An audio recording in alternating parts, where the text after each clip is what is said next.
నమస్తే, welcome to ANR news updates. ఈరోజు మన స్టూడియోలో ప్రముఖ సీనియర్ జర్నలిస్ట్ దుర్గా కుమార్ గారు ఉన్నారు. నమస్కారం సార్. నమస్కారం మా శ్రవంతి, మన వీక్షకులకు కూడా నమస్కారం. సార్ ఎలా ఉన్నారు సార్? బాగున్నామ్మా. హెల్త్ ఎలా ఉంది సార్? హెల్త్ కూడా చాలా బాగుంది. I mean pink of my health. So ఈ మధ్య కొన్ని ఛానల్స్లో చూసారు, చేతికి కట్టేసుకొని మరీ ఉన్నారు. Thank you very much sir ఫైనల్గా వచ్చినందుకు. ఏమిటిదమ్మా, ఈ వయసులో బాత్రూంలో పట్టడం అలాంటి చిన్న చిన్నవి జరుగుతూ ఉంటాయి. అలాంటిదే జరిగింది నాకు కూడా. ఓకే సార్, యాక్చువల్గా ఇప్పుడు ఒక వివాదం బాగా వినిపిస్తుంది సార్. ఈ తిరుమల తిరుపతి దేవస్థానం గురించి లడ్డు ప్రసాదానికి యూజ్ చేసే నెయ్యిలో జంతువుల కొవ్వుతో తయారు చేసిన నెయ్యిని, పామ్ ఆయిల్ని, ఇంకా ఏదో క్రూడ్ ఆయిల్స్ని వాడుతున్నట్టు. దీని గురించి మీ అభిప్రాయం ఏంటి సార్? అంటే నిజంగానే వాడుతున్నారంటారా? ఇది ఎస్పెషల్లీ వైసీపీ ప్రభుత్వంలో వాడుతున్నారంటూ విమర్శలు వస్తున్నాయి. అంటే అప్పటి నుంచి ఇప్పటికీ పాలకపక్షం వాళ్ళే ఉన్నారని కూడా. ఇప్పుడు ఎవరు అధికారంలో ఉన్నారనేది అక్కడ క్వశ్చన్ కాదమ్మా. అది ఒక ఆధ్యాత్మిక కేంద్రం. దాని పవిత్రతను కాపాడాల్సిన బాధ్యత ఏ ప్రభుత్వంలో అయినా ఉంది. గతంలో కూడా అనేక ప్రభుత్వాలు వచ్చినప్పటికీ కూడా టీటీడీ విషయంలో కొన్ని వివాదాలు జరిగిన మాట వాస్తవం. ముఖ్యంగా దాని అధ్యక్షులు అంటే చైర్మన్స్ నియామకం విషయంలో కొంతమంది అనర్హుల్ని నియమించారు, లేకపోతే ఒక లిక్కర్ బెరాన్స్ని నియమించారు, లేకపోతే ఇంకా వాళ్ళ బ్యాక్గ్రౌండ్ అంత ఫెయిర్గా లేదు, ఆధ్యాత్మికత లేని వ్యక్తుల్ని పెట్టారని కొన్ని వివాదాలు వచ్చినాయి. ఇవాళ కొత్తగా రాలేదు.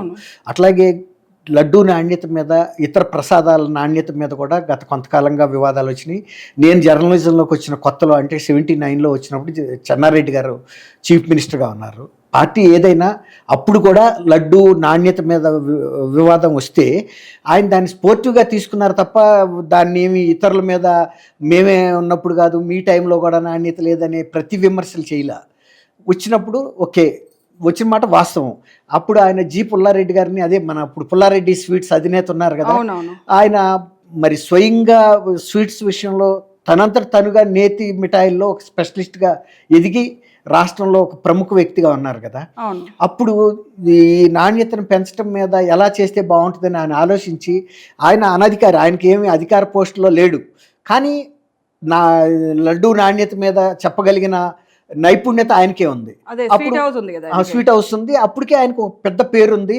రాష్ట్రపతి భవన్కైనా ఆయన అఫీషియల్ స్వీట్ సప్లయర్ లాగా గవర్నర్. అవును, అప్పుడు కూడా ఇప్పుడు గవర్నర్ రాజ్భవన్కి సంబంధించిన స్వీట్స్ ఎక్కడ పడితే అక్కడ వీళ్ళు కొనరు.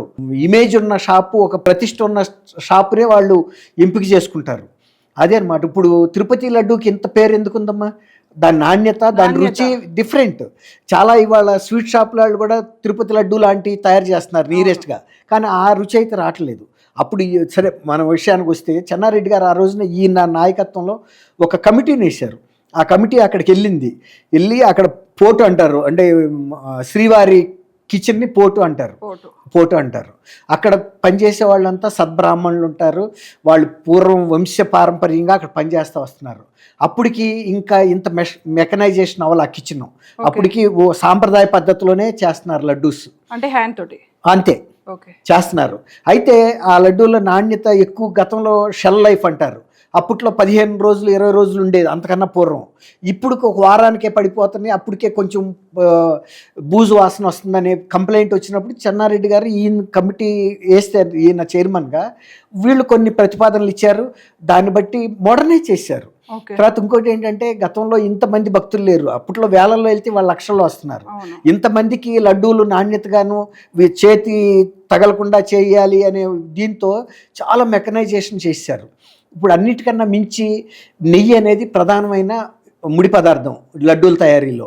ఆ లడ్డూల తయారీకి కావాల్సిన ముడి పదార్థంలో కనుక నాణ్యత లోపించింది అనుకోండి, ఇవాళంటే ఏవో పశువులకు సంబంధించిన, జంతువులకు సంబంధించిన నూనె కలిసింది అంటున్నారు. అది కాకపోయినా కూడా నాణ్యత తగ్గితే షెల్ లైఫ్ తగ్గుతుందనే ఉద్దేశం మీద ఆయన కొన్ని రికమెండేషన్స్ ఇచ్చారు, దాన్ని పాటించారు. అట్లా నేను ఎందుకు చెబుతున్నా అంటే, ప్రభుత్వాలు ఒక పాజిటివ్గా ఉండాలి తప్ప, ఒక విమర్శ వచ్చినప్పుడు, ఒక తప్పు జరిగినప్పుడు దాన్ని మీ టైంలో జరగలేదా అని వాదించడం ప్రతివాదన కాదు సమాధానం. మరి పరిష్కారం ఏంటి సార్ ఇప్పుడు దీనికి? మరి ఇప్పుడు తిరుమలకి వెళ్ళి భక్తులు లడ్డూ తీసుకోవాలంటే ఇలా భయపడేటట్టు పరిస్థితి తీసుకొచ్చారు. ఇప్పుడు ఏంటి, ఎవరు తప్ప అంటారు ఇందులో? ఖచ్చితంగా భయపడే సమస్య ఇక్కడ.